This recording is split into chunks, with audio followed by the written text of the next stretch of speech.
welcome back, everyone. My name's Kate Port, and I am joined today by Tam, who is our field CTO for Digibee. Welcome, Tam. Good to be with you, Kate. Thanks so much for joining. So we're going to talk about SAP and an ERP migration, right? So this is a hot topic. 2 years ago, SAP announced that they were going to be shifting away and cutting off support for their legacy ERP system and forcing customers to migrate to SAP S/4HANA. So one of the things that we want to talk about is a little bit of the flurry and frenzy that was associated with that.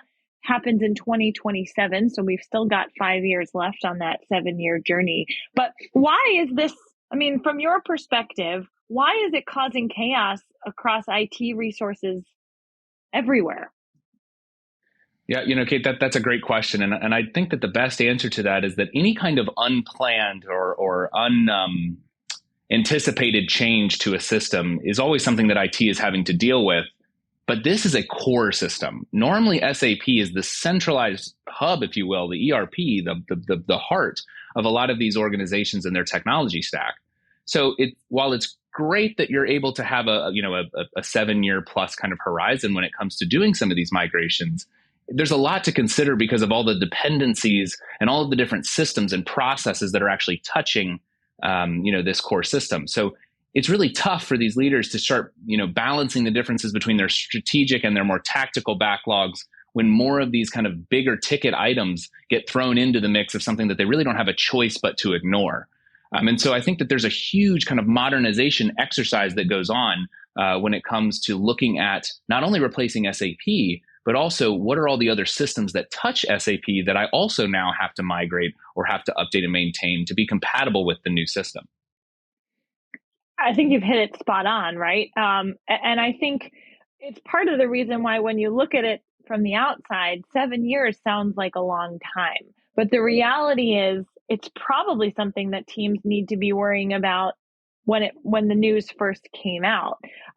So how does one plan? What are some of the things where if you were thinking about this, right? If you were in your, let's say, take that field out and you were a CTO, right? What are some of the things that you're thinking, hey, I've got to think about and consider this along my digital migration journey or digital transformation journey? What are some of the things that you're thinking I've got to start thinking about this year if we were to just put you in a seat today?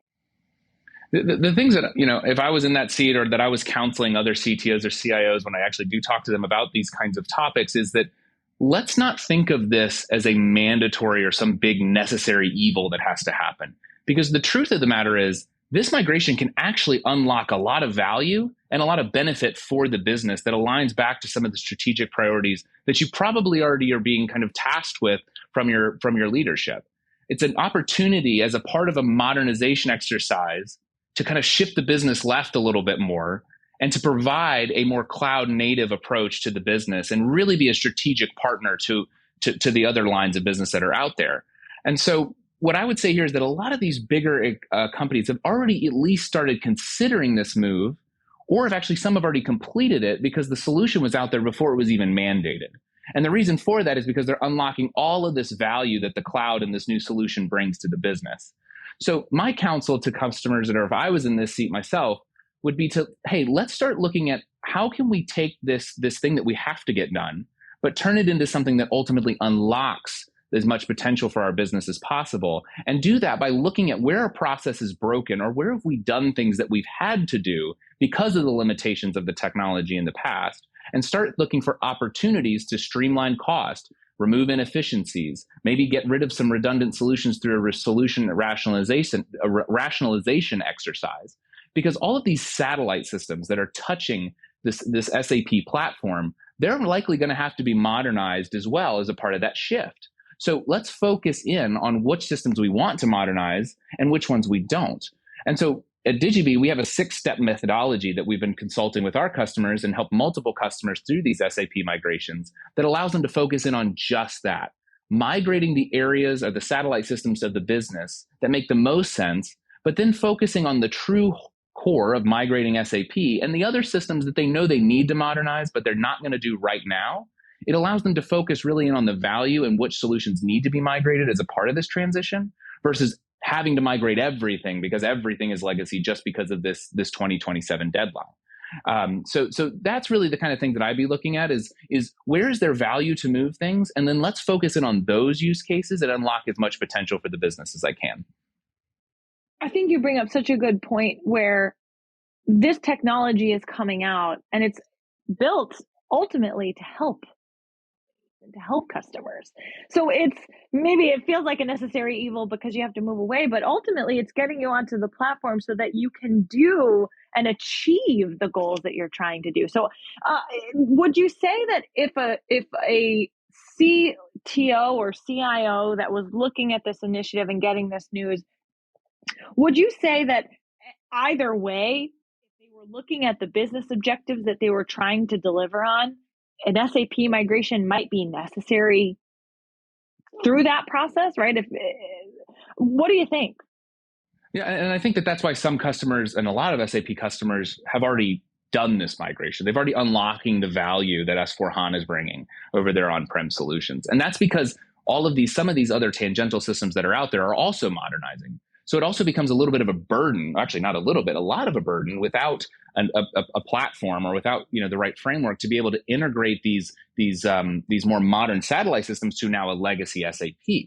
So the business is going to keep rolling, and as everything becomes more cloud native, it just makes more and more sense to embrace that. I think right now what you're going to see are the companies that are really struggling or really stressed about that 2027 deadline are the ones that have these complex dependencies that are on-prem, or that are on other protocols that aren't either in the budget or they're not possible for some reason or another to be able to be migrated.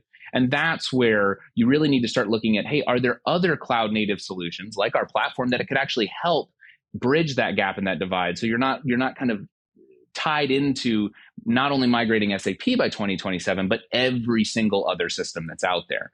And so I think that that's something that companies, as they're continuing to shift, that's something that they need to consider.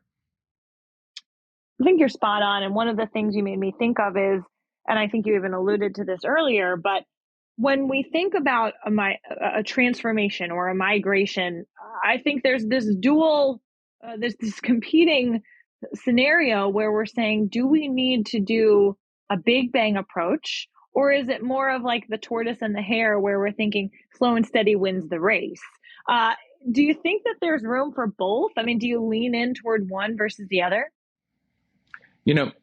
It's interesting. Everybody starts out with the best intentions of digital transformation, but I always counsel people to remember that digital transformation is a journey, not a destination. And as much as you want to be as strategic as possible, there's a line where there's a diminishing rate of returns for modernizing completely everything just because we can. So going back to the value, or because we should, right? Going back to the value of should we be doing those kinds of things versus, can we do those kinds of things, and understanding what's going to ultimately drive the most impact. And that's where CIOs and CTOs now are becoming, as the world becomes more digital, becoming true strategic partners for the CFO, for the CEO, because so many areas of the business are technology. And a lot of companies today, their systems are actually the biggest bottlenecks for them being able to grow, for all these other senior executives to be able to reach their objectives, whether it's HR or it's sales. And so I think that the core point here is what's ultimately going to move that business forward. And most companies, even the largest and the most digital companies that are out there, are taking a hybrid approach when it comes to these cloud migration journeys of saying, hey, where are we going to get the benefit of the cloud? And it's going to make the most sense to the business, either from a cost reduction or from an agility perspective, to do a more strategic, not just a lift and shift, but almost a rewrite or a refactor to take the goodness of the cloud into consideration. And where is it acceptable right now to either have the systems that we have in place or lift and shift those and put those into the cloud, knowing that someday in our future roadmap, we're going to be addressing them. And so most companies that I'm working with have a 3-ish to 5-year kind of roadmap. And that's why it's becoming very important right now to understand, as it gets closer and closer, that plan needs to get more and more tactical. So when you're looking down the barrel of a deadline in 2027, that's starting to encroach on those 5-year plans for many people. And then, because we all know things can go wrong, you want to go ahead and do that way before that kind of deadline is anywhere near.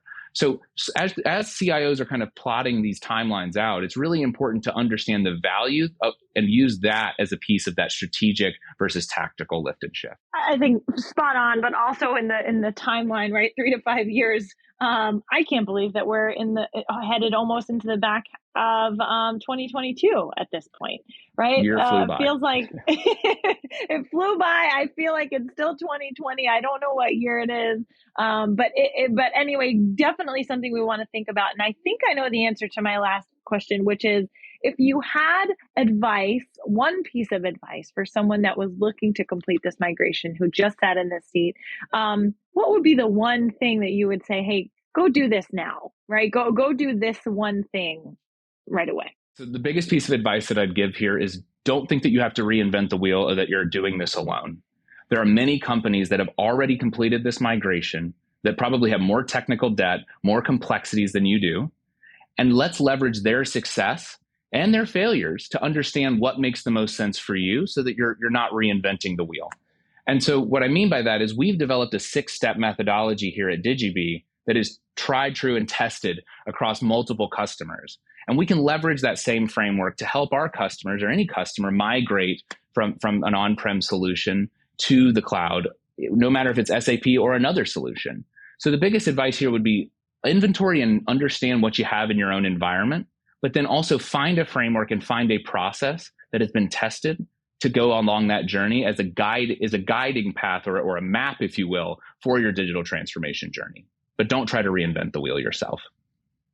Love that. And I think it's, in all of our own journeys, we want to take the road less traveled. However, for this one, we want to take the path that's already established. Let's make it easier for ourselves. I love that takeaway.